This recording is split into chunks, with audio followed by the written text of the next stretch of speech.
it's all good. It was my fault for not giving you the right Zoom parameters for your phone there. So what's up, everybody? Welcome to our first panel forum. Today we're going to be talking about Brazilian, not just Brazilian, but all kinds of rainbow boas, if in fact we want to talk about the others. So happy to have you guys on. Welcome aboard. For those of you watching, I think the easiest way to do it is if you put on either the speaker view or the gallery view for your Zoom meeting. You'll be able to see both. But for our purposes, I think it's going to be easiest to just put on the speaker view, because then whoever's talking is going to have the big screen, and that's the way I'll have it here. So without further ado, I think we're going to get started, and this is going to be real easy, and we're going to start with some basic questions, some commonly asked questions, and move into a little bit more discussions about the industry, where that's going, and the morph market, and really kind of explore rainbow boas in general. And so this one I'll pass to each one of you guys just to kind of introduce ourselves. We have Dave Colling with Rainbows R Us Exotics. We have John Wiseman, who is a research chemist at the University of Emory, and with Rainbows by Design. Stephen Green, who is with Head Cornerstone Rainbow, Stephen, I'm messing it up. Head Cornerstone Rainbows and Rattery? Reptiles and Rattery. Reptiles and Rattery. All right, my bad. And Ike Lightner with Ike Exotics and Aquatics. So we're happy to have all of you guys join us. Let's just get started. So I'll start with Dave. Dave, tell us, and then we're going to have all you guys answer this too, so get to know you guys a little bit. Real basic, why rainbow boas? What drew you to them, and what's kept you involved with them? Well, 30 plus years ago, we had a couple of just normal snakes, a Burmese python and a boa constrictor. And my wife said, let's get something with more color. So we were perusing a Boas of the World book, and we came across pictures of the rainbow boas. And they're just, obviously, they're gorgeous, and had to have some. And within a month or so, I had a pair from East Bay Vivarium, and I've been keeping them ever since. Awesome. So you've been keeping rainbow boas for 30 years? Yeah, 30 plus. And how long have you been breeding them? I've been breeding them for over 20. Awesome. Awesome. That first litter was all it took to really get me hooked. First time you got little gliders in there, it was a lot of fun. Awesome. Well, great. Well, welcome, Dave. And John, I'll pose the same question to you. Why rainbow boas? Honestly, it wasn't me. It was my son's mother. At the time, I had a couple of snakes here and there, and then she brought home some rainbow boas. And like Dave said, when you get that first litter, that's all it takes. I started, getting more rainbow boas and less other stuff. And now my collection is all rainbow boas. I don't really have a better explanation than that. They weren't even my idea, really, to be honest with you. And now here we are. What was it, do you think, that clicked that made you stick with them, where you replaced all the animals in your collection with rainbows? Well, the ball pythons are boring. They don't do anything. They just sit there. The rainbow boas would at least bite me, so that was fun. And of course, you can't really beat that iridescence that they have. That rainbow effect is pretty breathtaking. It's amazing. Well, awesome. Well, welcome, John. We're happy to have you on as well. Ike, same question to you. Okay, so rainbow boas, honestly, whenever I first started keeping them, I didn't know much about very many snakes, really. I had one spotted python, and that was big enough for me. I had bred lizards in the past, and I was interested in trying something that wasn't an egg layer. I wanted to see the live birth. So I started looking into boas, and regular red-tailed boa constrictors were too common for me. They were also a little bit bigger than I really wanted to deal with. So somehow rainbow boas just became the perfect option, and they were really just gaining popularity. I saw guys like Dave and Jeff Clark and some of those guys posting on king snake forums, and I was just hooked right away when I saw that rainbow iridescent. Yeah, it's especially I think when you don't have one and you want one and you're looking at the pictures of them, it's like, I mean, we all know that the pictures don't even do them justice, but especially before you ever get to have them and you get used to them a little bit, those pictures are so enrapturing, and you know, it doesn't look like other snakes. They're an awesome animal. They are. Well, cool. Thank you, Ike. And Stephen Green, same question to you. It's funny because my father had a pet store growing up, and I always had big lizards, tegus, iguanas, stuff like that, monitors, and never had snakes. And many years later, one of the respiratory therapists where I work had some carpet pythons, and he gave me a baby, and came over and saw his collection. He had some rainbow boas, and was looking at the carpet python and saying, "Oh, that's kind of boring." And he recommended Dave Colling, lives in San Jose, really close to me in the Bay Area. So I went over to Dave's and got hooked. I bought 3 in a month from Dave. Oh, nice. So you and Dave live close to each other, right, in Northern California? We do. Well, not so much anymore. I'm in Modesto now, but I was about 30 minutes away, and he's about 15 minutes away from my mother, so pretty close. You had to move further away to stop buying rainbow boas. I run out of money. I bought a house. I have no more money. Hey, I'll take either, please. Well, awesome, guys. Welcome all. Happy to have you guys. Thank you, everyone that's joining us and watching this. And let's start right off the bat. So we asked a little while ago for some members to weigh in with some common questions. So this is a frequently asked questions section. So I'll point this at some of you guys. Dave and Steve, you guys actually weighed in with a few too that I'm assuming you guys get commonly. And so I want to give you guys a chance to answer some of those questions here. So if anyone's watching that's new to rainbow boas, they don't have to go through the time of asking these commonly asked questions, because we'll answer them now. So in no particular order. And let's start with, we'll start with Dave, because the camera's on you in my screen, so that works for me. Okay. What are some techniques to tame down a rainbow boa? I hear that they're very nippy, even as adults, but especially as babies. Well, they're born very nippy. They're small, and everything in the forest wants to eat them. So their natural response is to bite at it and either taste it away or eat it. Within about the first month or two, just picking them up, moving them aside, cleaning their cage, and you pick them up and put them back in, gently, of course, they learn that hand is not a threat.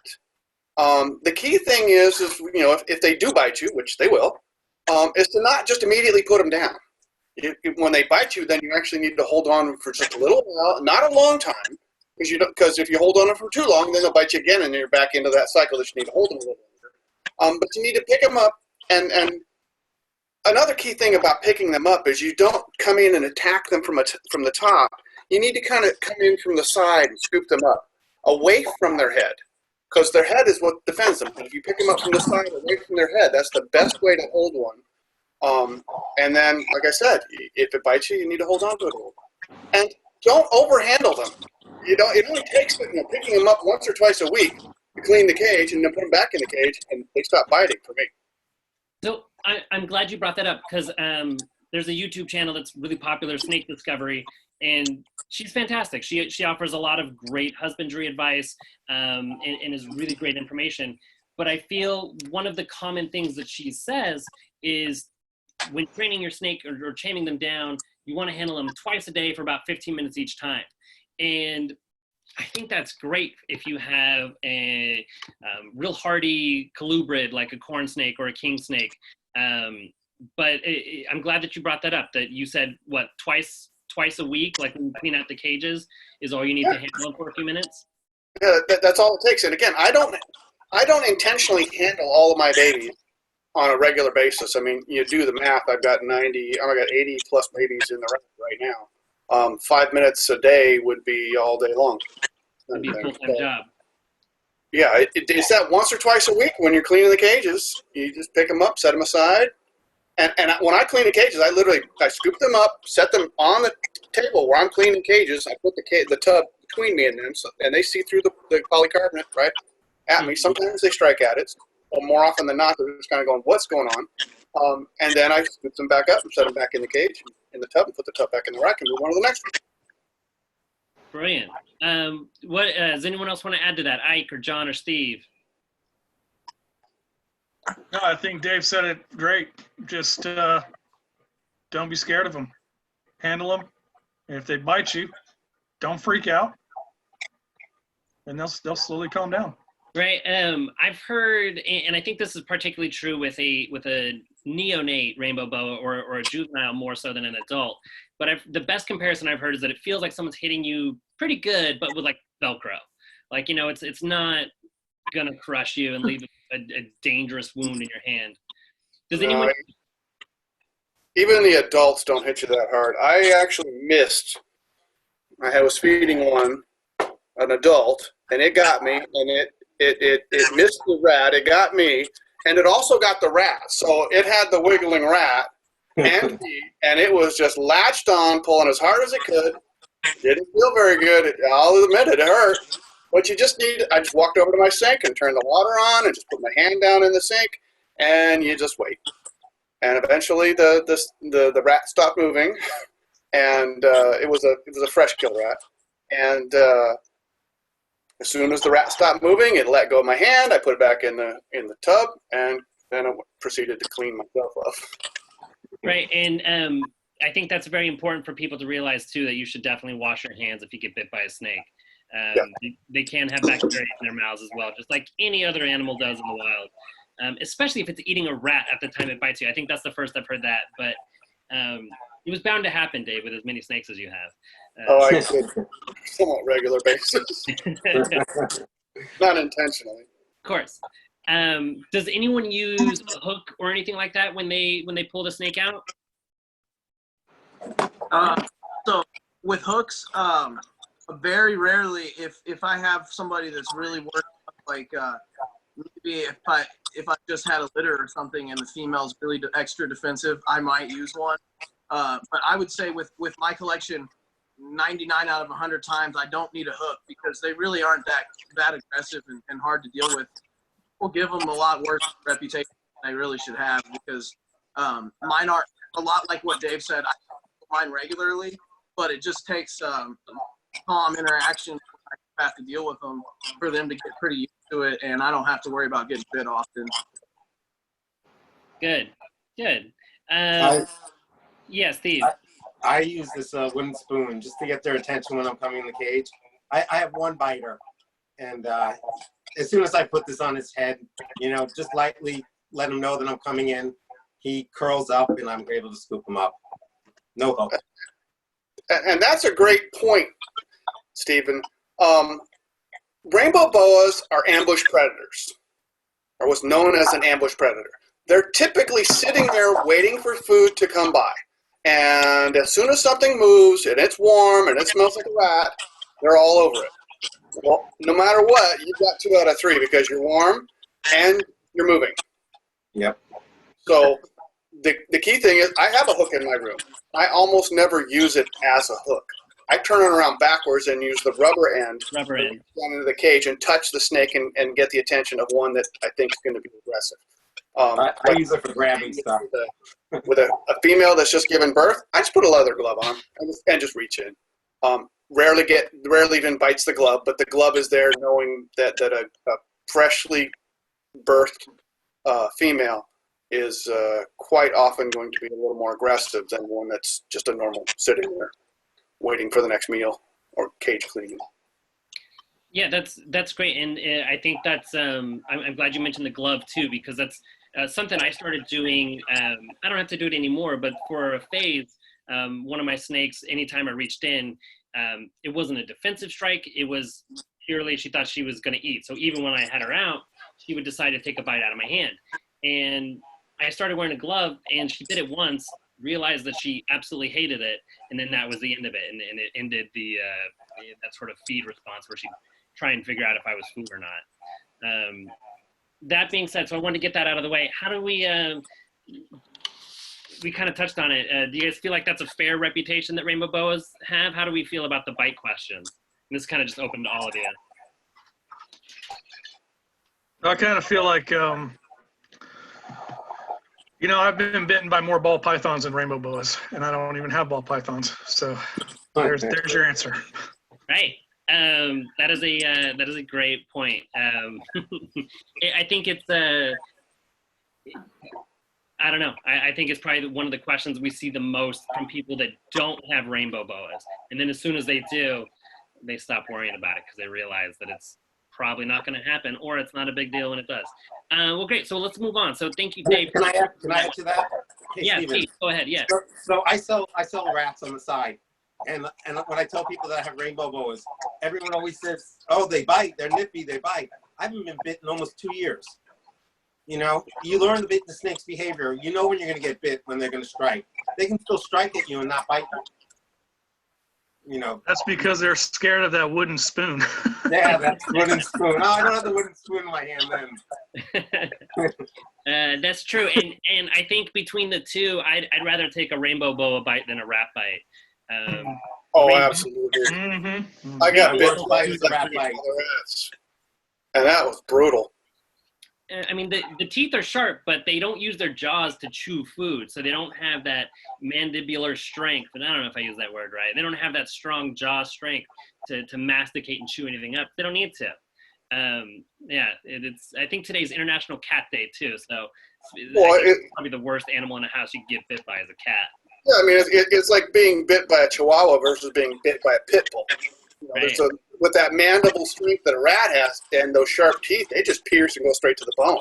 Yeah. Whereas a rainbow boa bite, it's a bunch of small needle-like teeth, and it just leaves a ring of holes in your skin. Yeah. No pinpricks. Yeah, it's a painful tickle, but that's it. Awesome. So next question, and then I'll ask this one to you, John. Why do I never see my rainbow boa? Because you're not looking hard enough. No. Well, I that's a hard question for me to answer because every time I open a drawer, I see my rainbow boa. You know, rainbow boas are nocturnal, so they're typically going to hide during the day. And if you've got a lot of stuff in there for them to hide, they're going to hide.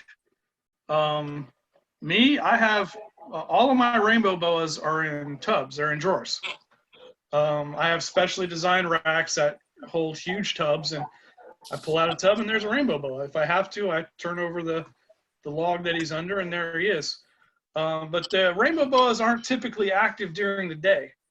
So if you've got a vivarium type of situation where you've got a lot of stuff for it to hide under or whatnot, no, you're not going to see it out. You're going to have to wait till the evening to see that. I mean, I think that makes a lot of sense, right? They're cryptic animal and they're nocturnal. So put those two together. I will add to that if I can. Yeah, I'm sorry I'm interrupting you, but they are nocturnal, so you're not really going to see them out cruising the day. But if you bring them out, they're pretty active. They're not ball pythons. They're not just going to sit in one spot.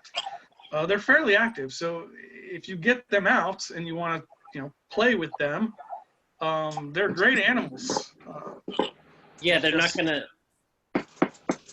gonna fall asleep on your hands.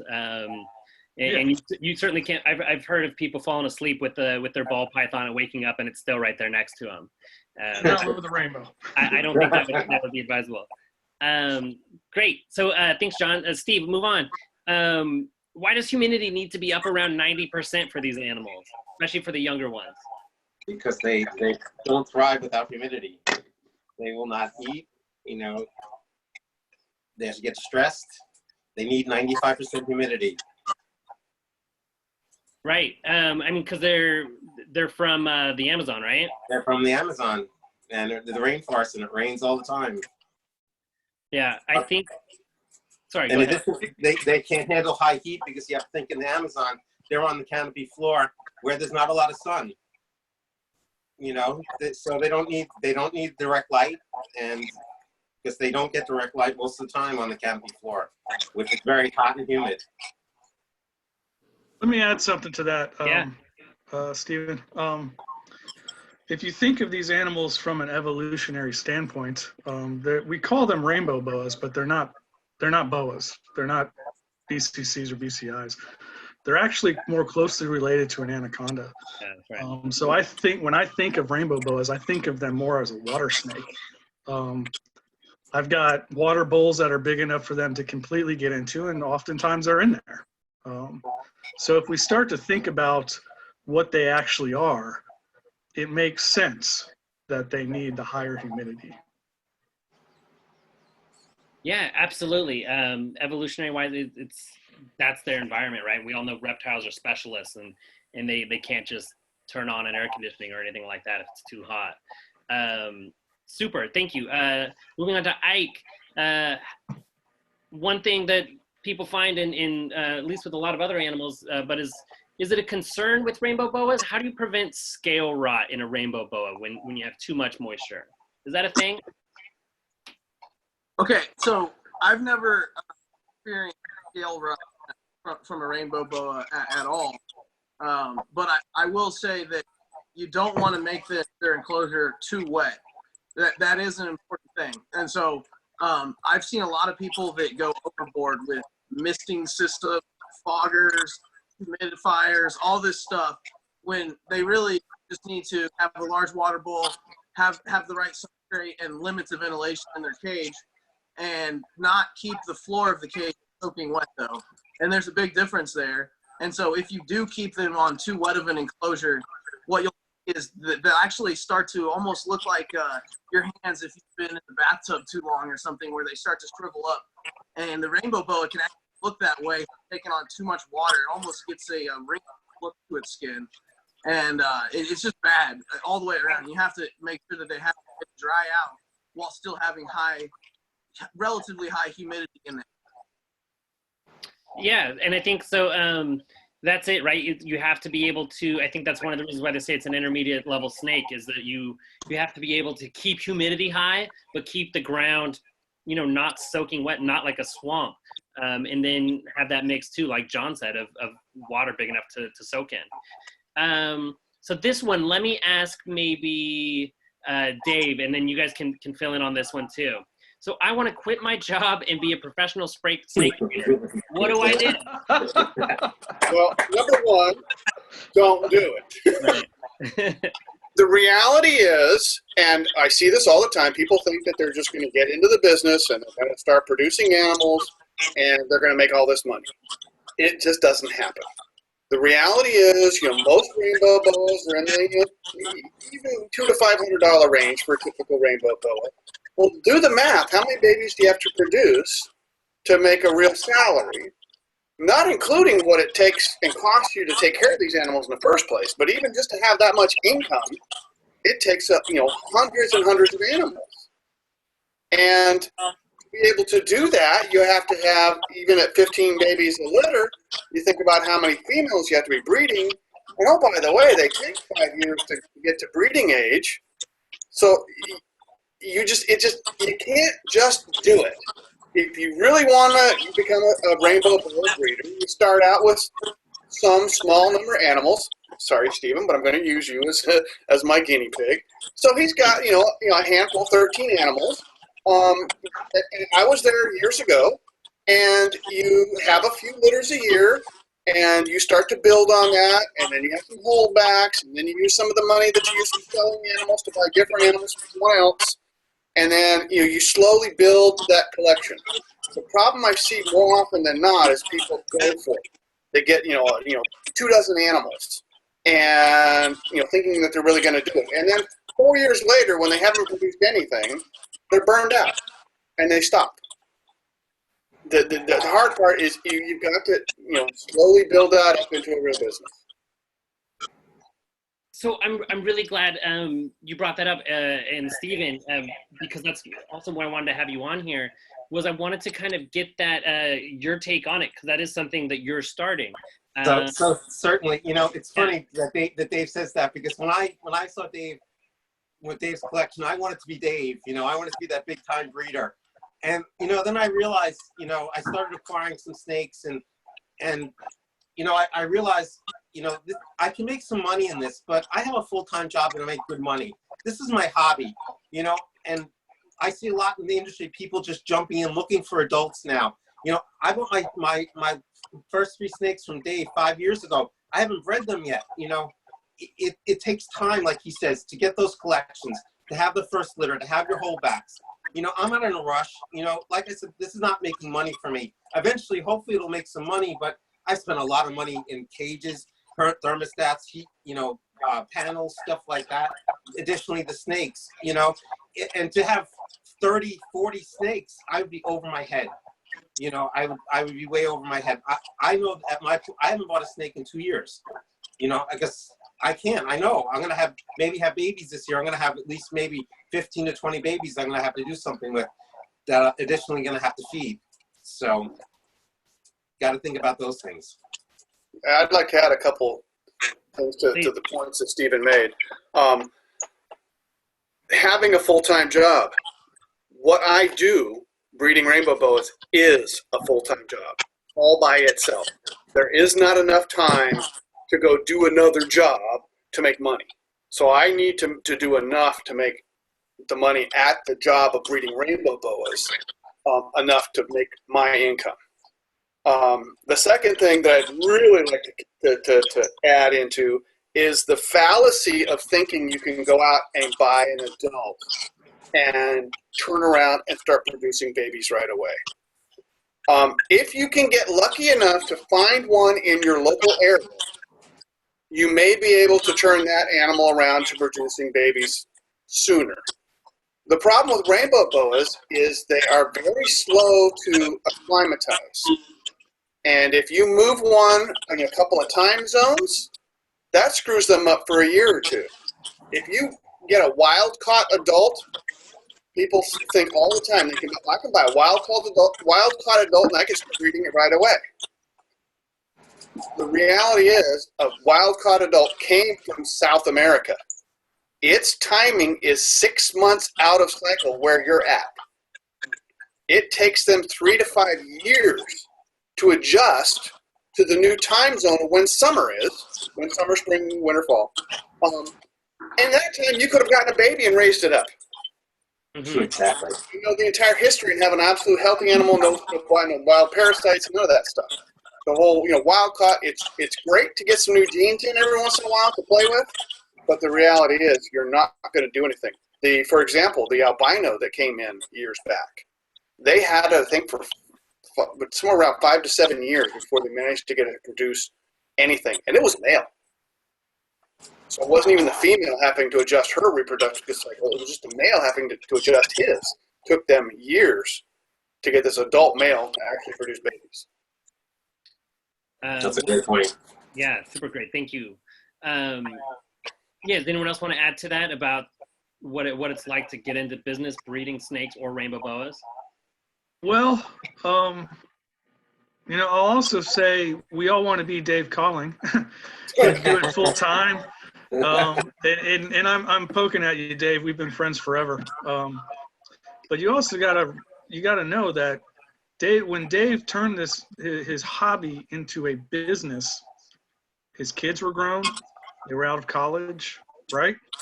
Yep. Yeah. A lot of the responsibilities of a young adult were not on him. Am I right? Absolutely. So you remember me you remember me, what was it, 5 years ago? I called you, Dave, and I slashed my collection in half because I didn't have enough time to spend with my son. So you got to factor in all of these things when you think about moving to a business.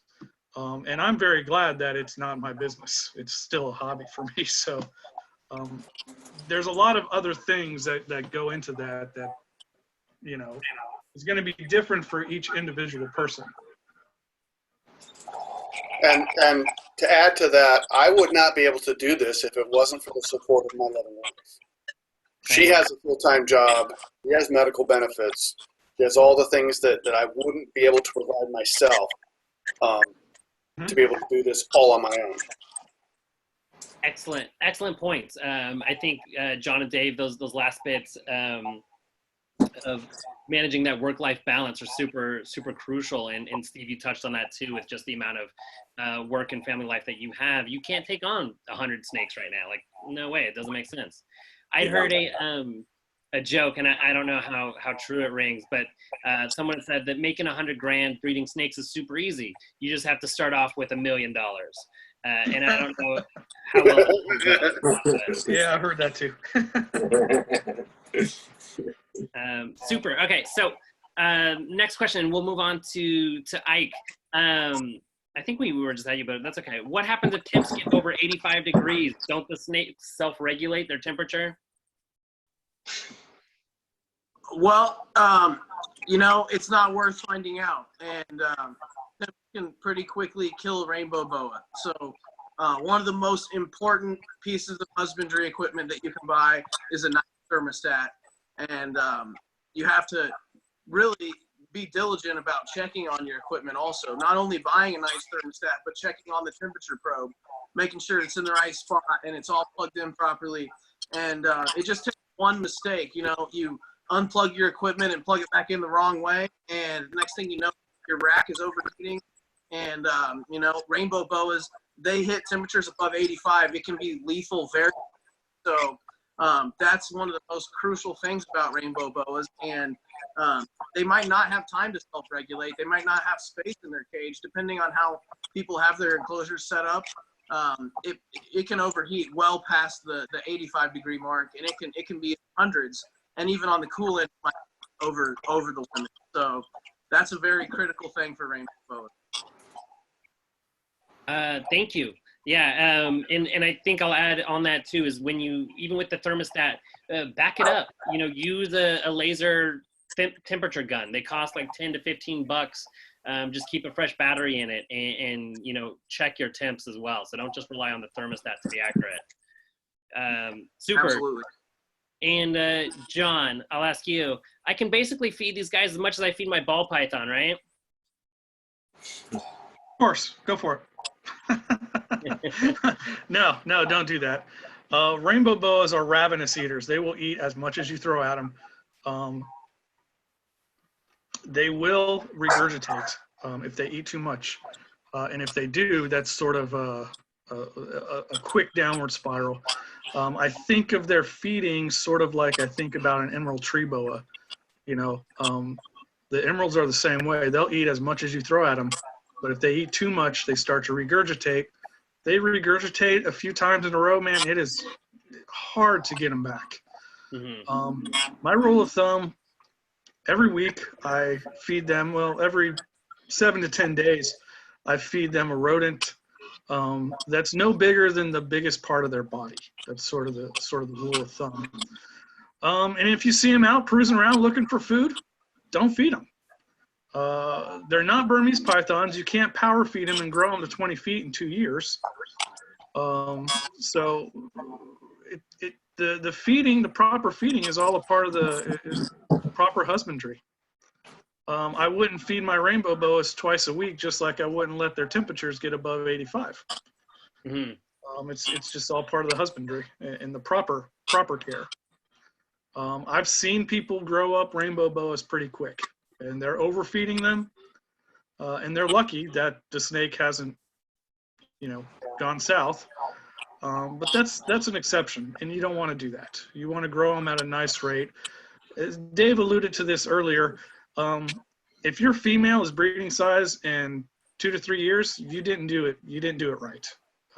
It should take 4 to 5 years for a female to be breeding size, and a minimum of 2 to 3 years for a male as well, if you're feeding them properly. The other thing is, you know, a lot of us, you know, on your panel, the 4 of us, as well as the people that are watching, they probably want to breed rainbow boas. They probably want to breed them for profit. If you have an obese snake, they're not good breeders. You want a good, strong snake. You want your males to be nice and lean. An obese male is not a good breeder. An obese female is not a good breeder.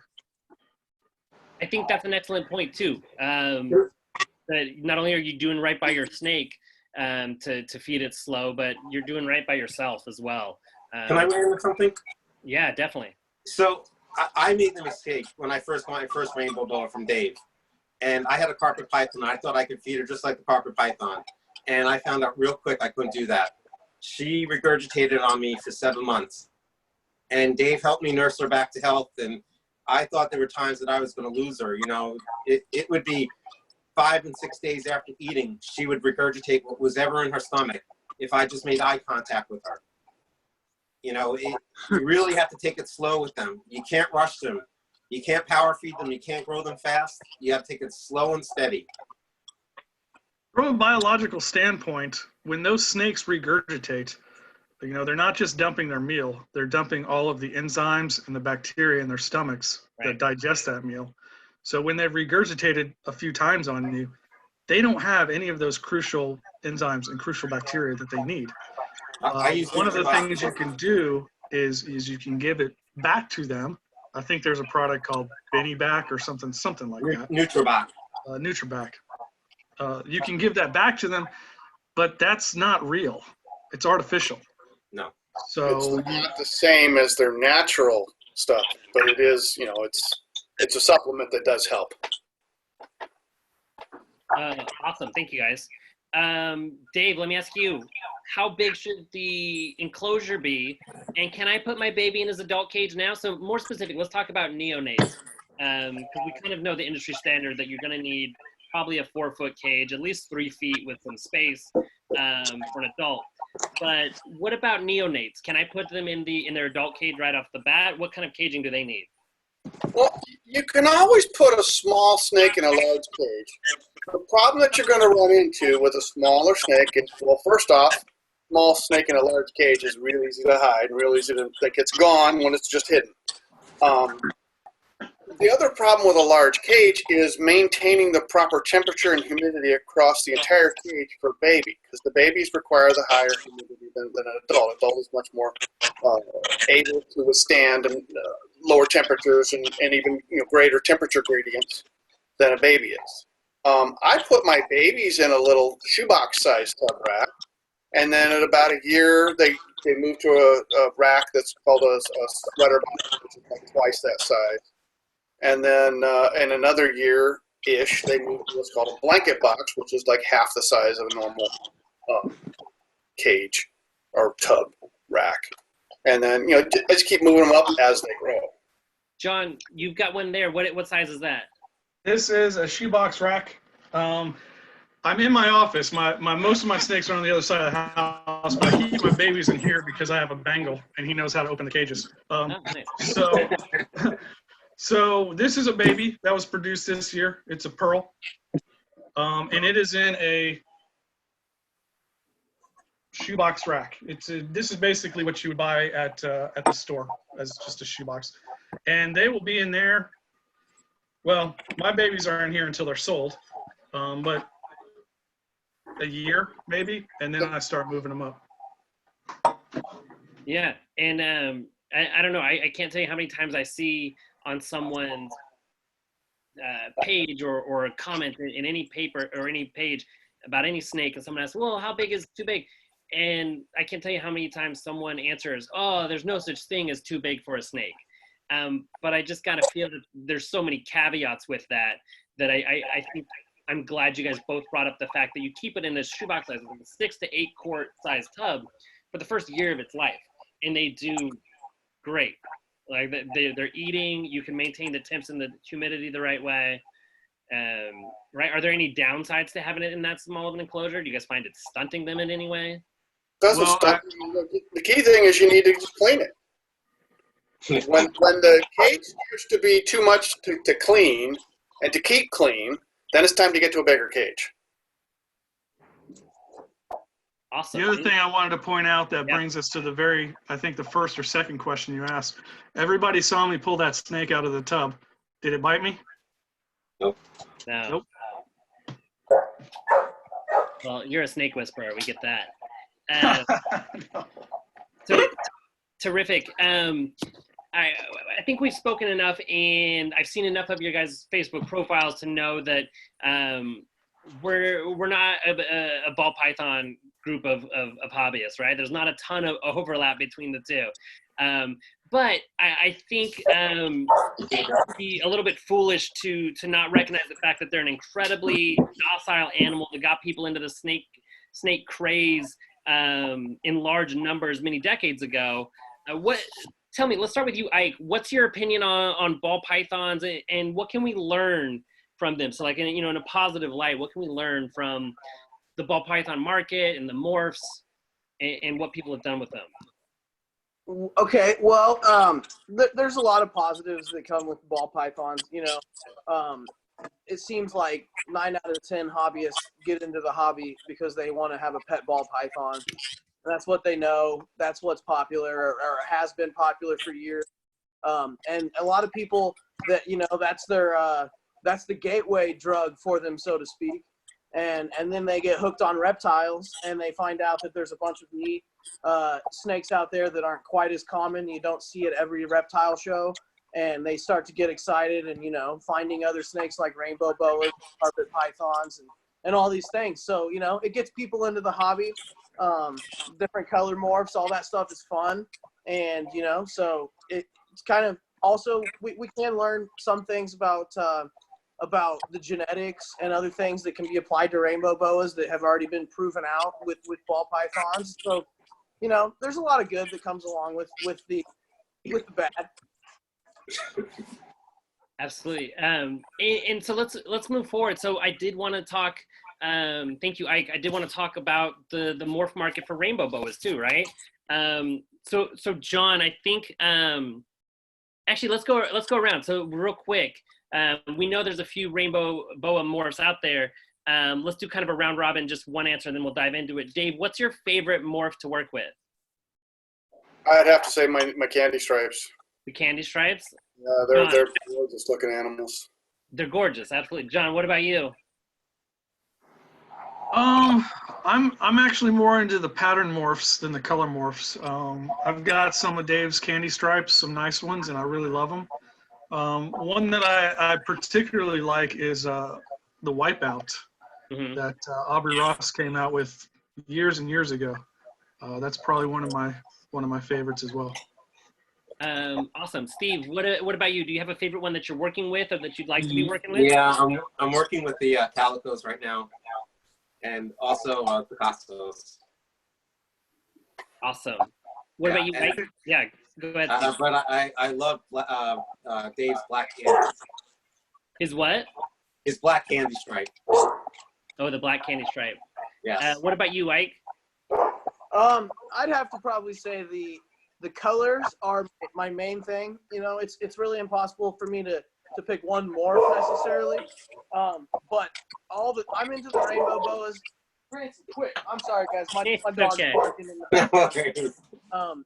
But I like all the colors. So I'm not as much into the pattern morphs as I am into the different varieties of colors that you can find the rainbow boas in. Nice. Dave, what do we have? This is one of my candy stripes. That's just a single gene. Right. So that's a incomplete dominant. Connected dorsal striping and just the brighter red coloring. Yeah, you can see how the stripes are connected, or the dorsal. All these just connect one after another after another. And so was that an incomplete dominant gene that gets? That's an incomplete dominant. This would be a single gene expression. Okay, the heterozygous form. Awesome. And so, tell me, Dave, since we're on you, tell me what you think about because I think a lot of us are seeing the sort of the emergence of morphs more and more readily. What do you guys think is the future for morphs in rainbow boas? Where do you think that market is taking us? Well, it seems to be going strong. Just like anything else, though, the morphs tend to drive the morphs tend to have a higher price tag, and therefore they're harder to find the right home for. This is another candy stripe. This is a super candy. So let me interrupt you a little bit then, because one, that's a gorgeous snake, but two, when you say that's a bit of they ask for a bit of a higher price than the normals, what are like some of the top end morphs going for? Like so people have an understanding. Well, I sold the first super candy stripe this year for $16,000. Right. That's a fair chunk of change for anyone to fork out. It's more than I've ever spent for a snake. Yeah. And so does that go to someone who's going to be breeding them? And you know, don't have to say who, or they're just for a pet? Absolutely. No, nobody. Well, I guess there are people rich enough to want to have one and don't care.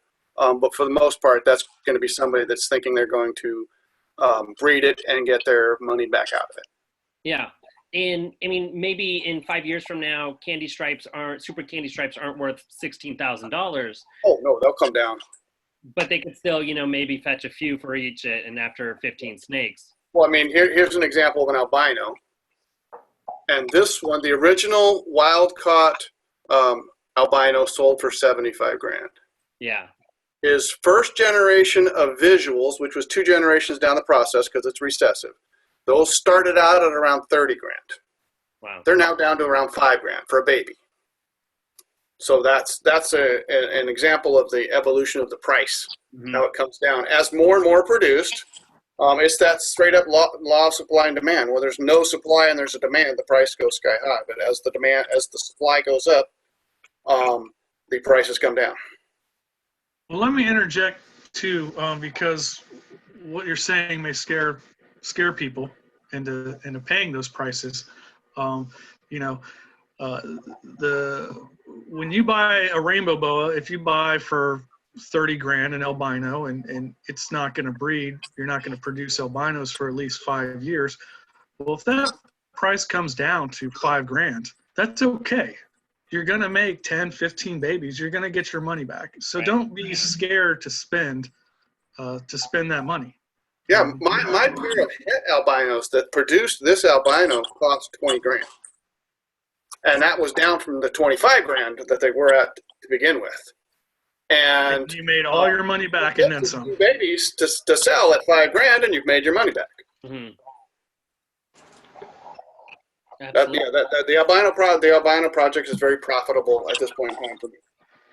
At a pair for $20,000 into it. And I mean, the secret's out with your albinos, Ike, that we saw on Facebook recently too. But you should weigh in here too. What do you think is the future for the morph market with rainbow boas? Oh, well, I mean, the future is looking awesome. These morphs are just really coming on the scene, and they're just starting to get crossed in with each other and getting some awesome combos that'll be coming out in years to come.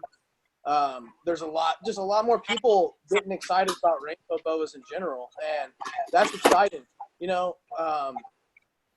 I think the future is great. It's going to be interesting.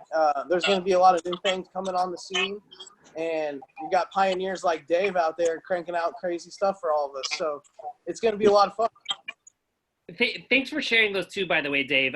I saw your booth for a little bit at the last Anaheim show, and I was kind of like speechless because I'd never seen those animals in person before.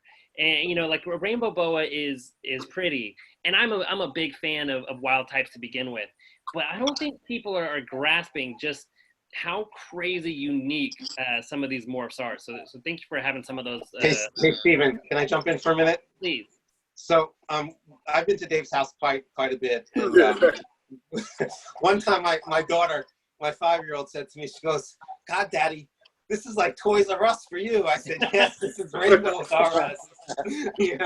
And Dave's so gracious, and and he opens up his home and he shows me all his snakes. And you're right, pictures and videos really don't do them any justice until you see them in person. He produces beautiful snakes, and I just go in there. I want every one of them, but I don't have big pockets, so I'll just admire them, Yeah, they're awesome. As beautiful and interesting as the morphs are, this is just a simple, bright red rainbow boa. Mm-hmm. So just the normals are gorgeous.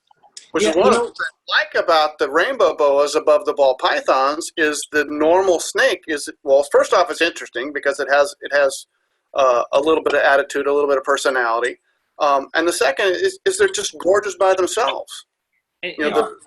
Talk to me about that. How did you get that? All kinds of fancy paint jobs on them, and you got a ball python with a fancy paint job. Well, talk to me about that, the high red then. So how did that come about? Because that's not a morph. That's not a morph. It's just like you're breeding people for tall people. You put two tall people together, and you have typically going to have a tall child. Same thing with the rainbow boas. You put two. You hold back two that have bright red color, and you breed them together. And more often than not, the babies are going to come out in a bell curve around the parents, and then you get even higher red. Couple 3 generations down, you're getting insane stuff. Yeah, that's gonna be my next question. So just in like 3 or 4 generations, you could have stuff that's that red. Oh yeah. This one I believe is 2 generations in. Awesome. Did anyone want to add anything on to the morph conversation before we move on? So I think. Yeah. Can I say one thing? Still? Please. On the subject, I think one thing that a lot of people don't really understand about these high-colored animals, you see people constantly asking, "Can I get a red? Can I get a red? Can I get a red?" Yeah. But the thing is, you can get a red, you can get an orange, you can get every shade in between the two, and you may not always know what that baby is going to turn out to be. The best thing you can do is you look at the parents and you get a good general idea, and then you compare the babies with the other babies in the litter, but you still never know. Sometimes the ugly ducklings turn out great. Sometimes the nicest looking baby in the litter kind of ends up to be just kind of average by the end. And so that's one fun thing about rainbow boas, though, and that's kind of an exciting thing about them. You know, you get to see the different colors, and you're always shooting for the nicest red. At least that's what I am. But, you know, you might find some other colors along the way, and that's fun. Can I add one thing to that? You know, a lot of people say, oh, you know, he's breeding high reds, but every high red and extreme red pairing, you're not going to get all high red babies. So that's why there's such limited amount every year. You know, you're going to get some normal looking babies, not high colored babies. And there's a misconception, just because someone breeds high reds, they're going to have umpteenth number of high reds every year when everyone wants them. Yeah, no, that's a great point. So just because it's a high red pairing doesn't mean that the babies are going to they have 24 babies, maybe 3 would be what you would consider high red. And then even those, how can you tell, right? The colors change. It's they go through an ontogenic color change. So my high orange, it comes from an extreme red and a high red pairing, but he's a high orange, not an extreme red, not a high red. You know, it doesn't always happen. And I was on a waiting list for 1.5 years for him. You know, you never know. You know, it's just what comes up. Yeah, no, excellent points. So I did want to move on, and then this is a question that I think is coming up, and some people would consider it, have considered it controversial, and I think really the answer is both ways. It might anger some people. This is one of those, and I'm sorry to put you guys to it, this is one of those questions where someone, no matter what you say, someone's going to tell you you're wrong. But it won't be me, so we don't have to worry about that today. But something that comes up a lot today is when people talk about UV light. So it seems to be a trendy addition to snake discussions, even though this notion is not very new, even amongst the study of nocturnal animals. So I'm going to talk about a couple of journals here. In Diurnal Activities of a Nocturnal Animal, in 1952, so, you know, what is that, 70 years ago, article published in the journal Herpetologica, noted herpetologist Bayard Bratstrom makes the following remarkable statement. He says, the increasing mass of evidence regarding the function of the pituitary gland of animals in relation to solar radiation and sexual and other associated cycles, and the known importance of vitamin D and other physiological factors associated with absorption of solar radiation would seem to make desirable the report of instances of diurnal activity observed in supposed nocturnal animals. All of that is to say that they noticed benefit from exposure to solar radiation for certain functions, whether it's coming out to breed or anything like that. There was a study by Ferguson and others from University of Illinois who did a corn snake study where they measured the vitamin D in a control group, a group that didn't have UVB light, and these are corn snakes, so not rainbow boa. So I want to touch on why we can't just apply broad strokes to that as well. They had a control group where they didn't apply UVB, and the vitamin D levels were obviously static. But then there was another group that they did apply vitamin D levels to, UVB levels, UVB radiation, and their vitamin D levels were just about 4 times higher after a period of about 30 days, so of being exposed to it. So once we cover all of that, and we'll kind of go in order and see what you guys think about this. Is there a benefit to UVB light, and or is it necessary, or should we consider giving it to our snakes if we're giving them a proper home?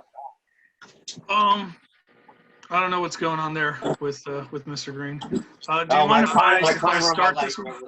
Do you mind if I start this one? No, please. I read the articles that you sent. The first one about the levels affecting the pituitary, I didn't really see compelling data. It was sort of circumstantial data. And then in the other study that I read, yeah, it showed higher levels of vitamin D, but who cares? Like, what benefit did that have to the animal? For example, you and I, we can take multivitamins until, we can pop multivitamins like Pez, but our body's only going to use so much of it, and it's going to excrete the rest. Now, I'm going to follow up that statement with saying there's no downside to adding the UV lighting. I'm just not sure that adding the UV lighting is making a significant difference. And I didn't read anything, and I'm not a herpetologist by, my degrees are not in herpetology. So I was reading these articles, but there's a practical component of it too. When you're me, Dave, Ike, we've got 100+ snakes. How are we going to get UV light to all of them? So that's sort of was my thoughts when I was reading those articles that you sent. And I'm going to add to John's statement. I'm a seat of the pants herpetologist. I don't have any formal education. I've just been raising rainbow boas and producing babies and having a grand old time doing it.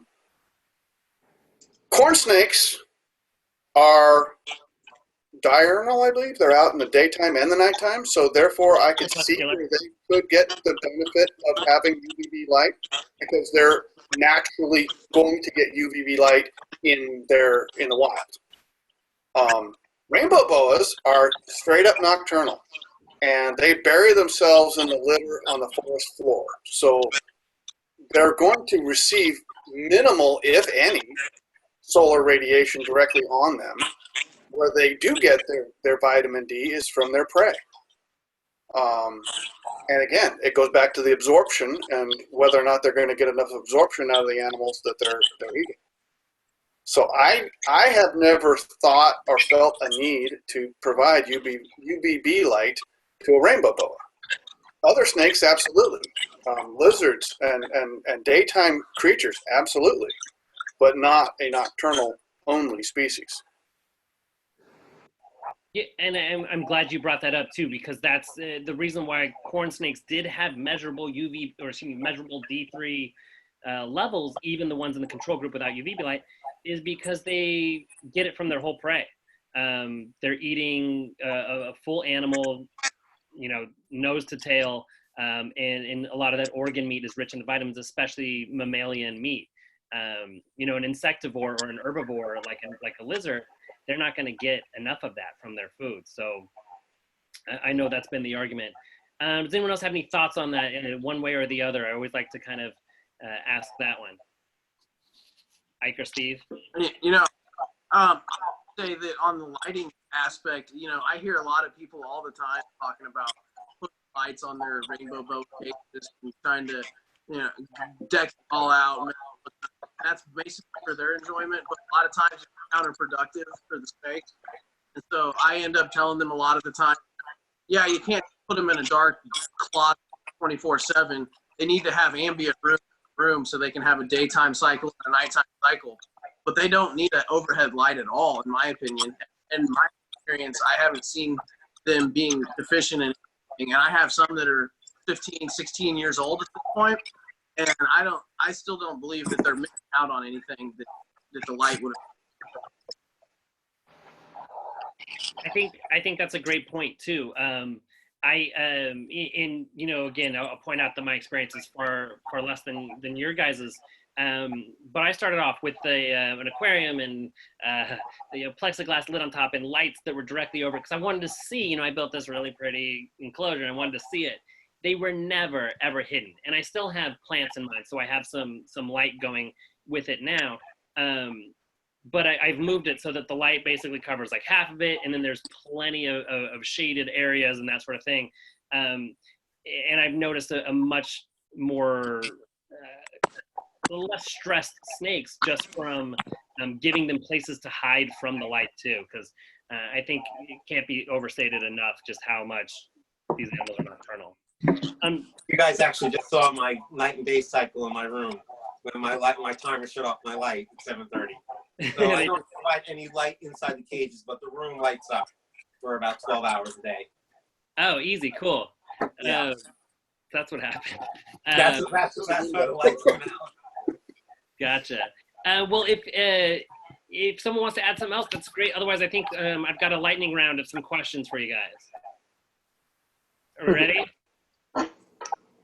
John, what's your favorite non-reptile? My favorite non-reptile? Yep. I have a Bengal, an F4 Bengal cat named Murphy. That's awesome. That's my boy. Yeah. Cool. Dave, are you afraid of spiders? No. Good. Not at all. Great. Steven, are rats pets? I sell them as pets. I don't know why, but people pay me $25 for a Martin. So if they're gonna buy a Martin for $25, I'm gonna sell it to them. Absolutely. Ike, what's your favorite plant? Right now, it's tomato plants. Awesome. I'm in the thick of my harvest right now. I've been eating BLTs like crazy. It's health food. John, have you ever named a car? No, I'm not. I'm not a car guy. I drive a 2007 Honda Civic with more than 250,000 miles on it. Brilliant. Dave, who's your favorite musician or band? Pat Benatar. Pat Benatar? Yeah. Neil knows how to just destroy that guitar. Can't argue with that. Steve, what's better, board games or sports? Sports, but no board games, no time. Yeah. Ike, last one. I need the last four of your social security number, your place of birth, and your mother's maiden name. Whenever you're ready. No more questions. Well, guys, that's it for me. I opened up the chat, so if anyone has a question, go ahead and chat it up. We'll send it in there, and we'll see if we have any answers. So, or raise your hand, and I'll unmute you.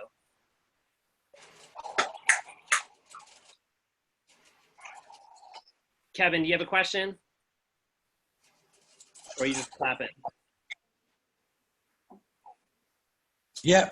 Can you guys hear me? Yeah, go ahead. Okay. Yeah, it took a sec. Sorry. Yeah, my question here, this is a great group to ask because my snakes come from three of these guys, from Dave, John, and Ike. So my question is for experienced breeders, if you're raising your snakes in ideal conditions and you have a healthy male and female that you've raised since a baby, they're of age, they're cycled, perfect conditions, what percentage of those would you say actually mate and produce babies for you? Because I truly don't know that. Is it more often than not? That's really my question. Good question. We're probably looking at around the 50% range, half and half. Yeah, if you're getting 50% productivity, you're a rock star. And it varies from year to year. This was an incredibly horrible year for me. I know. But the last 2 years were rock star. So, yeah. I think if you're patient, that letting them get to the right age, like you said, having them mature, you should be able to get, I think, 75% success. So somewhere between 50 and 75. I think it's important to plan for the worst, right, and hope for the best. Reginald, let me ask you to unmute, and you go ahead and ask your question. What's going on, y'all? Hey. Good evening. Good evening. But my question was, how do you really start the cooling process whenever you plan to breed in season? How does the cooling process actually work? I'm late, and so I don't know if that subject or not. Okay, so good question. So you're asking what the cooling process is for rainbow boas before you breed them. Whoever wants to jump on that one. I can take that question because I actually I do think cooling is important. And what I do in the fall every year, I start to drop the nighttime temperatures. And so I use the Herpstat thermostats, and they do have the night drop feature. And I'll just gradually increase the length of the nighttime period and continually dropping the temperatures a little bit lower over the course of a few weeks. And so, like for me, where I live, I start in about November. And by mid-December, the end of the year time, I'm at 12 hours or so per night with room temperature only, so basically no supplemental heating at all. And that gets me down to about to the high 60s, the very low 70s range. And all the time I'm giving them normal daytime temperatures. And so then at the turn of the year, I start to gradually increase the temperatures at nighttime and get them back to a normal daytime and nighttime temperatures being the same all the time. I want to interject here, Reginald, and this is a little bit off topic, but Ike brought up a very important point. He's got the herb stats. You guys spend a ton of money with us, ton of money with Dave, ton of money with me. Don't cheap out on your equipment. Get good equipment. Don't have $10,000 of rainbow boas on a Ranco thermostat. Do you understand what I'm saying? Go ahead, if you're gonna spend thousands of dollars on a rainbow boa, spend a couple $100 on the right equipment. That was totally off topic, but it's something I wanted to point out. No, John, that's a great point, because I replaced so many cheap stats and almost killed 3 snakes. Yeah, excellent points. Mashallah, am I saying that right?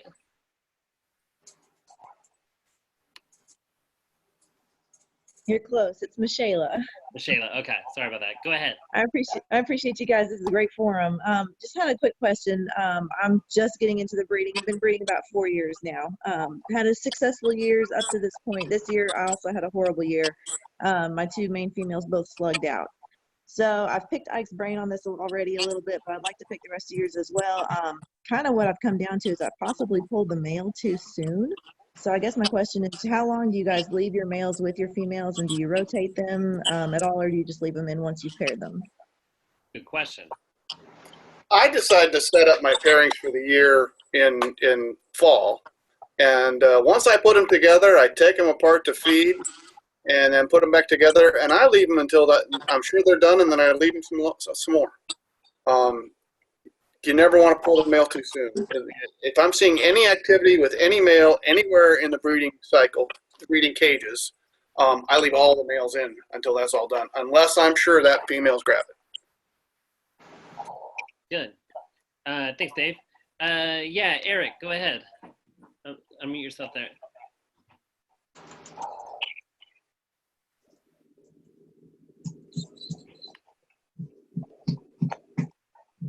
All right, can you hear me all right? We can.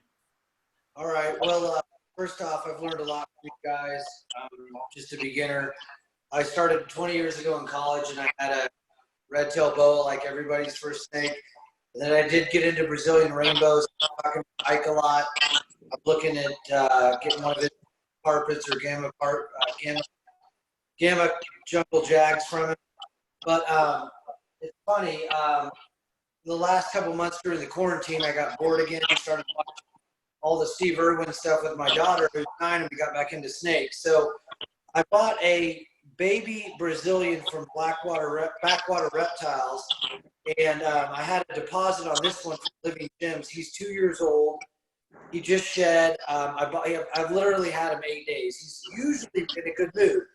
I keep him in a 40-gallon nice humidity. My only question with him is, he's not necessarily shy, but if someone walks in the room today, my brother, I had him out and I was showing it to him, and he does get, I wouldn't say aggressive, but defensive. And I held him back, and he did strike at me a few times. Not big, like maybe a 4-inch strike. It wasn't a food response or anything. And so I know not to put it back away, to have a positive experience. I left him there, but you know what might cause that? Is he just nervous because I've only had him 8 days, or I don't know what caused that. I'm just curious. So you've had the snake for 8 days, and you're wondering why he just recently started to show a little bit of a strike and a. Yeah. So when I bought him, he came last Thursday. He was in shed. Picked him right up, no problem. And I usually spend about 15 minutes a day with him at least. I'm not one to let him leave for 5 days and not handle him. I'm not scared of him. I pick him right up. Just like tonight, he's great. Then he shed. So on Sunday, I fed him a small rat, but I wouldn't really call it small. It was 4 inches long and 2 inches wide. And it was a frozen thawed. And he was still in shed, so he missed it a few times. You know, he'd strike and miss.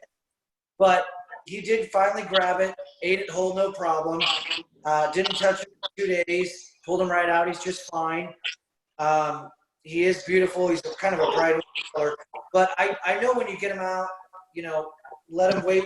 But it's funny, like when I put him in front of a phone or another person, he does tend to freak out a little bit. So I know maybe they're just that smart. And they know someone else is in the room. Gotcha. Yeah. No, I hear where you're coming from with that. So let's move on. Thank you, Eric. That's a good question. Let's see, Dave, if you can help him out there.